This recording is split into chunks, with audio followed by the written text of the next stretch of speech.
నమస్తే, welcome to టీవీ8 news bulletin. ముందుగా headlines చూద్దాం. జనసాగర నగరంలో జగన్మోహన్ రెడ్డి బస్సు యాత్ర. ఇండిపెండెంట్ మాజీ ఎమ్మెల్యే గీత ప్రచారం షురూ.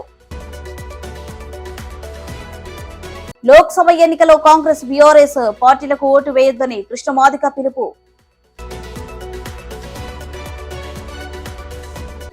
దళితుల సంక్షేమం చంద్రబాబుతోనే సాధ్యం. చెరువుదొడ్డి గ్రామానికి చెందిన 48 కుటుంబాలు టీడీపీని వీడి వైసీపీలోకి చేరికలు. విశాఖపట్నంలో జగన్మోహన్ రెడ్డి బస్సు యాత్రలో భాగంగా ఎక్కడ పడితే అక్కడ వైఎస్ఆర్సీపీ అభిమానులు జై జగన్ జై జై జగన్, రావాలి జగన్ కావాలి అనే జగన్ అంటూ నినాదాలతో విశాఖను హోరెత్తించారు. విశాఖ పెందుర్తి నియోజకవర్గం పినకాడి జంక్షన్ మీదుగా జిల్లా సిపి రవిశంకర్ ఆధ్వర్యంలో భారీ బందోబస్తుతో రాంపురం వేపగుంట జంక్షన్ మీదుగా గోపాలపట్నం జంక్షన్ దగ్గర భోజన విశ్రాంతి తీసుకున్నారు. అనంతరం మధ్యాహ్నం 3 గంటల సమయంలో గోపాలపట్నం దగ్గర బయలుదేరి Baji junction, NMD Marripalem, ITI junction, Kancharapalem, Tatichetlapalem మీదుగా ఎంవీపీ వైపు జగన్ బస్సు యాత్ర సాగింది. ఈ కార్యక్రమంలో ప్రతి నియోజకవర్గం ఎమ్మెల్యేలు, అభ్యర్థులు, నాయకులు, కార్యకర్తలు, అభిమానులు భారీ ఎత్తున పాల్గొన్నారు.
విజయనగరం మాజీ ఎమ్మెల్యే మాజీ మున్సిపల్ చైర్మన్ మీసాల గీత స్వతంత్ర అభ్యర్థిగా ఎన్నికల బరిలో దిగారు. ఈ నెల 19వ తేదీన నామినేషన్ వేసిన గీత 20వ తేదీ నుండి విజయనగరం పైడితల్లి టెంపుల్ వద్ద 3 లాంతర్ల వద్ద ప్రచారం ప్రారంభించారు. అనంతరం ఆమె మాట్లాడుతూ 2014లో నన్ను ఎమ్మెల్యేగా గెలిపించిన మీరు మరలా నన్ను మే 13వ తేదీన జరగబోయే పోలింగ్ లో ఎమ్మెల్యేగా ఎన్నుకోవాలని కోరారు. ప్రజల మన్ననలు దీవెనలు ఎల్లప్పుడూ నాతో ఉంటాయని తాను అనుకుంటున్నానని ఆమె అన్నారు. ఈ కార్యక్రమంలో తమ అనుచరులు అభిమానులు పెద్ద ఎత్తున పాల్గొన్నారు.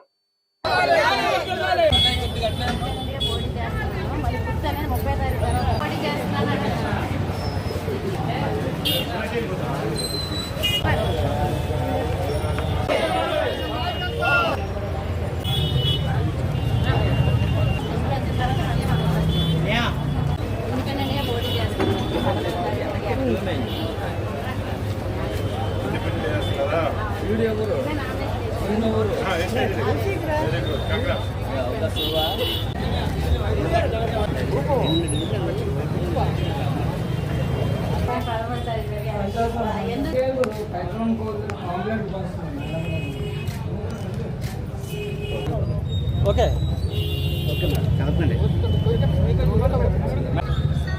మే నెల 13వ తారీఖున జరుగుతున్నటువంటి సార్వత్రిక ఎన్నికల్లోని విజయనగరం అసెంబ్లీ నియోజకవర్గానికి స్వతంత్ర అభ్యర్థిగా ఇండిపెండెంట్ ఎమ్మెల్యేగా నేను పోటీ చేయడం జరుగుతుందో దానికి సంబంధించి ఎందుకు నేను ఇండిపెండెంట్గా పోటీ చేస్తున్నాను అనేది ఒక పాంప్లెట్ని రెడీ చేసి అది అందరికీ ఇస్తూ అందరి నుంచి కూడా నేను నిన్న నామినేషన్ వేయడం జరిగింది. కాబట్టి మీ అందరి సపోర్టు సహకారం ఇవ్వండి.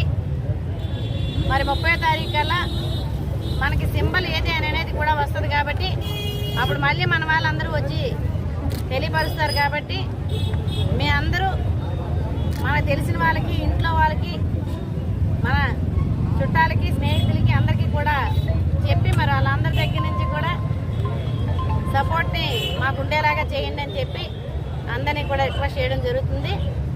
అది మరి ఈరోజు సాయంత్రం నుంచి ఈ కార్యక్రమాన్ని ప్రారంభించుకొని మన పైడితల్లమ్మ గుడి పక్కన ఉండేటటువంటి 3 లాంతర్ల దగ్గర నుంచి షాపులు, అలాగే ఎవరెవరైతే పబ్లిక్ కూడా ఉంటుంటారో వాళ్ళందరినీ కూడా కలుస్తూ అందరి తాలూకు సహకారాన్ని అర్థిస్తున్నాము. ఈ సందర్భంగా మరి ప్రజలందరికీ కూడా మేము కోరేది ఒకటే, 2014 నుంచి 19 వరకు నేను ఎమ్మెల్యేగా చేసినప్పుడు కానీ, 2005 నుంచి 2008 వరకు మున్సిపల్ చైర్పర్సన్గా చేసినప్పుడు కానీ విజయనగర ప్రజలందరి తాలూకు మనల్ని కోరుకునే విధంగా నేను మీ అందరితోని మీ మనిషిగా, మీరు మా మనుషులుగా అనే విధంగా నేను పరిపాలన సహకారంతోనే అభిమానంతో. కాబట్టి మళ్ళీ ఈసారి మరి అవకాశం రాకపోయినా మీ అందరికీ సేవ చేయాలనే ఉద్దేశంతోనే మరి ఈరోజు స్వతంత్ర అభ్యర్థిగా బరిలో దిగడం జరిగింది. కాబట్టి మీ అందరూ కూడా ఎప్పుడు ఏదైతే అభిమానాన్ని, సహకారాన్ని మరి మాకు అందిస్తూ వచ్చి మీ సర్వీస్ చేయాలనే ఉత్సాహాన్ని మరింత బలంగా మాలోని పెంచుతూ వచ్చారో అదే ఉత్సాహం ఎప్పుడు కూడా కొనసాగే విధంగా మీ అందరి సహకారాన్ని, అభిమానాన్ని అందించండి, మాకు సహకరించండి. మే 13వ తారీఖు జరిగే ఎన్నికల్లోని మరి మంచి మెజారిటీతోని నేను ఎమ్మెల్యేగా ఇక్కడి నుంచి గెలుపొంది మీకు సర్వీస్ చేసే అదృష్టాన్ని, అవకాశాన్ని ఇవ్వమని అందరినీ కూడా పేరు పేరున కూడా కోరుతూ అందరికీ. లోక్సభ ఎన్నికల్లో మాదిగ జాతి బిడ్డలు ఎవరు కూడా కాంగ్రెస్, బీఆర్ఎస్ పార్టీలకు ఓటు వేయొద్దని ఎంఆర్పీఎస్ వ్యవస్థాపక అధ్యక్షుడు మందకృష్ణ మాదిగ పిలుపునిచ్చారు. యాదాద్రి భువనగిరి జిల్లా చౌటుపల్ మున్సిపాలిటీ పరిధిలోని లింగోజిగూడెం గ్రామంలో ఆదివారం రాత్రి ఎంఆర్పీఎస్ అనుబంధ సంఘాల భువనగిరి లోక్సభ నియోజకవర్గ స్థాయి సదస్సు నిర్వహించారు. ఈ సదస్సుకు మందకృష్ణ మాదిగ ముఖ్య అతిథిగా హాజరై గత 30 ఏళ్లుగా వర్గీకరణ ఉద్యమంలో చోటు చేసుకున్న ఘటనలను కార్యకర్తలకు వివరించారు. అనంతరం ఆయన మాట్లాడుతూ ఎస్సీ వర్గీకరణ కోసం 3 దశాబ్దాలుగా పోరాడుతున్నానని తెలిపారు. పార్టీల జెండాలు మారిస్తే ఎన్నో ఉన్నతమైన పదవులు తన దగ్గరకు వచ్చాయన్నారు. కాంగ్రెస్ పార్టీ కేంద్రంలో 2004 నుంచి 14 మధ్య కాలంలో అధికారంలో ఉండగా ఎస్సీ వర్గీకరణ చేయలేదని ధ్వజమెత్తారు. కనీసం ఈ 10 ఏళ్లలో వర్గీకరణ కోసం కేంద్ర ప్రభుత్వానికి రాహుల్ గాంధీ ఉత్తరం కూడా రాయలేదన్నారు. మాదిగలకు ఎవరు చేయని నష్టం కేసీఆర్ చేశారని ఆరోపించారు. ముఖ్యమంత్రి రేవంత్ రెడ్డి తన పదవిని కాపాడుకునేందుకు మాలలతో కుమ్మకాయ అయ్యాడని ఆరోపించారు. వ్యతిరేకించే మాల సామాజిక వర్గ నేతలకు రాజకీయంగా పెద్దపీట వేస్తూ మాదిగ జాతి బిడ్డలకు ద్రోహం చేస్తున్న కాంగ్రెస్ పార్టీని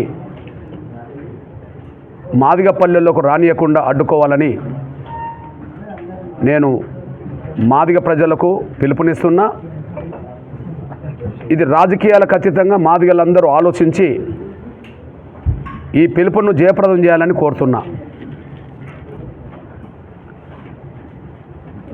ఎస్సీ రిజర్వేషన్ల వర్గీకరణ పరిష్కారం కాకపోవడానికి గతంలో కాంగ్రెస్ ప్రభుత్వమే బాధ్యత వహించాలి. 2004-2014 మధ్యలో కేంద్రంలో అధికారంలో ఉండబడే కాంగ్రెస్ వర్గీకరణ వ్యతిరేక శక్తుల పలుకుబడి తొలగి వర్గీకరణ చేయకుండా జాప్యం చేసింది. కనీసం ఈ 10 ఏళ్ళు ప్రతిపక్ష హోదాలో ఉండబడే కాంగ్రెస్ వర్గీకరణ మీద ఒక మాట కూడా పార్లమెంట్లో మాట్లాడకుండా, కనీసం వర్గీకరణకు మద్దతుకు ఒక లేఖ కూడా రాయకుండా మాదిగలకు అన్యాయం చేసింది కాంగ్రెస్. మరొక వైపు ముఖ్యంగా రేవంత్ రెడ్డి గారు పిసిసి అధ్యక్షుడు అయిన తర్వాత మొన్న జరిగిన అసెంబ్లీ ఎన్నికల సందర్భంగా మాదిగలకు సంబంధించిన 4 శాసనసభ స్థానాలు మాదిగలకు దక్కకుండా పోయినాయి. అందులో సత్తుపల్లి, వర్ధన్నపేట్, చొప్పదండి, చెన్నూరు. ప్రతి నియోజకవర్గంలో 50 నుంచి 60 వేల ఓట్లున్న మాదిగలకు టికెట్లు ఇవ్వకుండా 5-6 వేల ఓట్లున్న మాలలకే టికెట్ ఇప్పించడం ద్వారా రేవంత్ రెడ్డి గారు మాదిగలకు ద్రోహం చేశాడు. అదే సమయంలో ప్రస్తుతం జరుగుతున్న పార్లమెంట్ ఎన్నికల్లో 3 లోక్సభ స్థానాలు రిజర్వ్డ్ అయి ఉంటే పెద్దపల్లి, వరంగల్, నాగర్ కర్నూల్లో తెలంగాణ రాష్ట్రంలో షెడ్యూల్ కులాల్లో 170% ఉండబడే మాదిగలకు 3 1 కూడా ఇవ్వకుండా, 3 2 రావాల్సింది పోయి 1 కూడా ఇవ్వకుండా తీరని ద్రోహం రేవంత్ రెడ్డి గారు చేశారు. ఆయన పిసిసి అధ్యక్షుడు, ముఖ్యమంత్రి. మాకు టిక్కెట్లు రాకపోవడానికి, కాంగ్రెస్లో మాదిగ జాతికి రాజకీయంగా న్యాయం జరగకపోవడానికి రేవంత్ రెడ్డి గారే బాధ్యత వహించాలి. అదే సమయంలో సాంఘిక సంక్షేమ గురుకుల పాఠశాలలో ఫుడ్ పాయిజన్ వల్ల చనిపోయిన ప్రశాంత్ కుటుంబాన్ని ముందుగా ప్రభుత్వం ఆదుకోవాలి. ఫుడ్ పాయిజన్కు కారకులు అధికారులే కనుక అధికారుల మీద శాఖపరమైన చట్టపరమైన చర్యలు తీసుకోవాలి. శాఖపరంగా వాళ్ళను సస్పెండ్ చేయాలి, వాళ్ళను ఉద్యోగం నుంచే తొలగించే ప్రయత్నం చేయాలి, డిస్మిస్ చేయాలి. ఎందుకంటే వారి నిర్లక్ష్యం వల్ల, అధికారుల నిర్లక్ష్యం వల్ల ఒక బిడ్డ ప్రాణం పోవడం అంటే అది తిరిగి రాదు.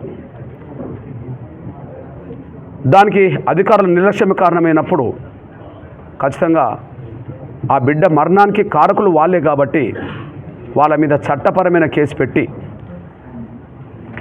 ప్రశాంత్ మృతికి కారకులు వాళ్ళే కాబట్టి వాళ్ళ చట్టపరమైన చర్యలు తీసుకొని కేసు నమోదు చేసి వాళ్ళని అరెస్ట్ కూడా చేయాలి. 1 సస్పెండ్ చేయాలి, విధుల నుంచి తొలగించాలి, 2 వాళ్ళని అరెస్ట్ చేయాలి. అదే సమయంలో ఇక ముందు ఇట్లాంటి ఘటనలు జరగకుండా ఖచ్చితంగా ఒక ప్రత్యేక నిఘా బృందాన్ని కూడా తెలంగాణ ప్రభుత్వం ఏర్పాటు చేయాలి.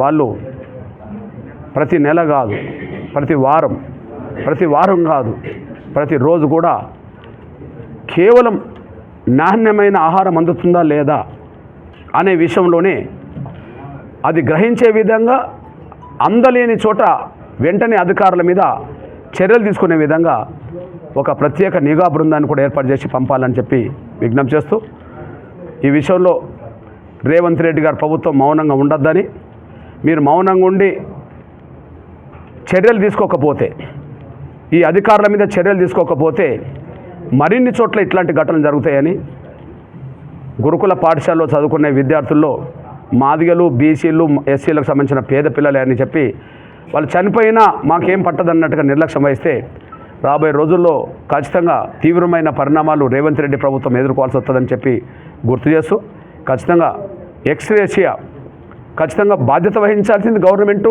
ప్రభుత్వ అధికారులే కనుక ఎక్స్గ్రేషియా కనీసం 50 లక్షల రూపాయలు ఎక్స్గ్రేషియా ఇవ్వాలని, అదే సమయంలో దీనికి కారకులైన ఈ ఫుడ్ పాయిజన్కి సంబంధించి కారకులైన వాళ్ళ మీద SC ST యాక్ట్ కూడా అధికారుల మీద పెట్టాలని చెప్పి డిమాండ్ చేస్తూ, కుటుంబంలో ఒక ఉద్యోగం కూడా ఇవ్వాలని చెప్పి నేను రాష్ట్ర ప్రభుత్వానికి విజ్ఞప్తి చేస్తున్నా, డిమాండ్ చేస్తున్నా. తూర్పు గోదావరి జిల్లా మండల కేంద్రం గోకవరం అంబేద్కర్ సెంటర్ వద్ద దళిత నాయకులు దళిత గళం కార్యక్రమం నిర్వహించారు. ఈ కార్యక్రమంలో విశేష సంఖ్యలో దళిత నాయకులు పాల్గొన్నారు. ముందుగా భారత రాజ్యాంగ నిర్మాత, బడుగు బలహీన వర్గాల ఆసాద్ జ్యోతి డాక్టర్ బిఆర్ అంబేద్కర్ విగ్రహానికి పూలమాలలు వేసి ఘన నివాళులర్పించారు. అనంతరం టీడీపీ రాష్ట్ర SC నాయకులు గునిపే భరత్ మీడియాతో మాట్లాడారు. దళితుల పక్షపాతి చంద్రబాబు నాయుడు అని, దళితుల సంక్షేమం చంద్రబాబుతోనే సాధ్యపడుతుందని, రాష్ట్రంలో చంద్రబాబు ముఖ్యమంత్రిగా గెలిపించుకుంటామని దళితులు తమ గళం వినిపించారు. ఈ సందర్భంగా పలువురు వ్యక్తులు మాట్లాడుతూ దళితులను నెట్టింట ముంచిన ప్రభుత్వం ఏదైనా ఉందంటే వైఎస్ఆర్సీపీ ప్రభుత్వాన్ని విమర్శించారు. దళితుల పక్షపాతి అని చెప్పుకుని దళితుల సంక్షేమాలను, పథకాలను, సప్లాన్ నిధులను మళ్లించిన నీచమైన ఘనత జగన్మోహన్ రెడ్డిని దక్కిందని విమర్శించారు. ఈరోజు గోకవరం హెడ్ క్వార్టర్లో ప్రతి దళిత వార్డులో సందర్శించడం జరిగింది. ఇందులో మాలా మాదిగా తారతమ్య భేదం లేకుండా ప్రతి దళిత సోదరులు కూడా ఇంటింటి ప్రచారం మొదలెట్టారు. జ్యోతి నెహ్రూ గారి గెలుపు కోసం, అలాగే ఎంపీ అభ్యర్థి తంగెళ్ళ ఉదయ్ శ్రీనివాస్ గారి గెలుపు కోసం దళిత సోదరులందరూ కూడా ప్రతి గడపగా వెళ్ళి మరి ఓటు వేయమని చెప్పి ప్రార్థించడం జరిగింది. మేము ప్రతి ఇంటికి వెళ్తుంటే నియోజకవర్గం మొత్తం మీద కిర్లంపూడి, గండేపల్లి, గోకవరం మండలం ప్రతి దళిత గడప తొక్కాము. ఎప్పుడు ఈ జగన్మోహన్ రెడ్డి దరిద్రం వదిలిపోతుందని చెప్పేసి దళితుల నుంచి స్పందన, మహిళలు, ప్రధానంగా మహిళలు, ఈ దరిద్రం వదిలిపోతే బాగుంటుంది బాబు, తొందరగా ఎలక్షన్ అయితే బాగుందని చెప్పేసి వాళ్ళు మాకు ఎదురొచ్చేసేసి స్వాగతం పలుకుతున్నట్టు పరిస్థితి తీసుకొచ్చారు. అంటే దీన్ని బట్టి ప్రజలు ఎంత ఇసుకుపోయారో అర్థమవుతుంది. ఇదివరకు గతంలో 2019లో జగన్మోహన్ రెడ్డి విజయం కోసం ప్రతి దళితులు కూడా మరి అతని మాటలు నమ్మి మోసపోయి భంగపడ్డారు. దానికి ప్రతీకారంగా ఇప్పుడు 2024లో రేపు జరగబోయే ఎలక్షన్లో ఇదే దళితులు అతను గద్దె దించడం కోసం సిద్ధంగా ఉన్నారు. దానికి ఉదాహరణ మేము తిరిగే ప్రతి గడపకి వచ్చిన స్పందన దృష్టిలో పెట్టుకుని మేము ఈ విషయం చెప్తాం. ప్రధానంగా మరి చంద్రబాబు నాయుడు గారు కొన్ని పథకాలు పెట్టడం జరిగింది. మహిళలకు ఉచితంగా ఆర్టీసీ బస్సు ప్రయాణం, 3 గ్యాస్ సిలిండర్లు సంవత్సరానికి ఉచితంగా ఇచ్చే పద్ధతి, పెన్షన్ 4,000 రూపాయలు ఇచ్చే పద్ధతి, అలాగే వికలాంగుల పెన్షన్ 6,000 రూపాయలు ఇచ్చే పద్ధతి, ఇల్లులన్నీ ప్రతి నిరుపేదకి కూడా 6 లక్షల రూపాయలు గృహ నిర్మాణం ఇప్పించి ఉచితంగా ఇసుక ఇచ్చే పద్ధతి కూడా ఏర్పాటు చేయడం జరిగింది. అది కాకుండా ప్రతి విద్యార్థులకు తల్లికి వందన కార్యక్రమం ద్వారా 15,000 రూపాయలు ఎంతమంది సంతానం ఉంటే అంతమందికి కూడా చదువుకుంటే పిల్లలకు ఇచ్చే కార్యక్రమం మరి గౌరవ చంద్రబాబు నాయుడు గారు ప్రవేశపెట్టడం జరిగింది. అంతేకాక నిరుద్యోగులకి ఆయన గెలిచినట్టే మొదటి సంతకం కూడా మెగా డిఎస్సీ మీద సంతకం పెడతారని చెప్పేసి నిరుద్యోగులకు ఒక గొప్ప శుభవార్త, ఒక భరోసా ఇవ్వడం కూడా జరిగింది. అలాగే అంగన్వాడీలు అవ్వచ్చు, ప్రతి ఉద్యోగ రాయదుర్గం నియోజకవర్గం గుమ్మగట్ట మండలం చెరువుదొడ్డి గ్రామానికి చెందిన 48 కుటుంబాలు టీడీపీని వీడి వైసీపీలోకి చేరాయి. సోమవారం రాయదుర్గ వైసీపీ ఎమ్మెల్యే అభ్యర్థి మెట్టు గోవింద్ రెడ్డి పార్టీ కండువా వేసి సాదరంగా పార్టీలోకి ఆహ్వానించారు.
సైడ్ రా నువ్వు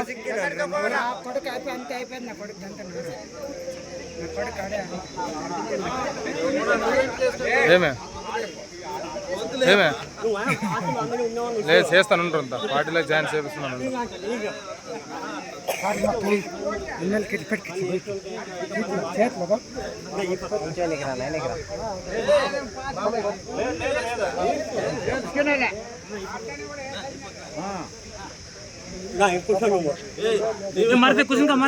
బిడ్డ ముగించే ముందు హెడ్లైన్స్ మరోసారి. జనసాగర నగరంలో జగన్మోహన్ రెడ్డి బస్సు యాత్ర. ఇండిపెండెంట్ మాజీ ఎమ్మెల్యే గీత ప్రచారం షురూ. లోక్సభ ఎన్నికలో కాంగ్రెస్ బీఆర్ఎస్ పార్టీలకు ఓటు వేయొద్దని కృష్ణమాదిక పిలుపు.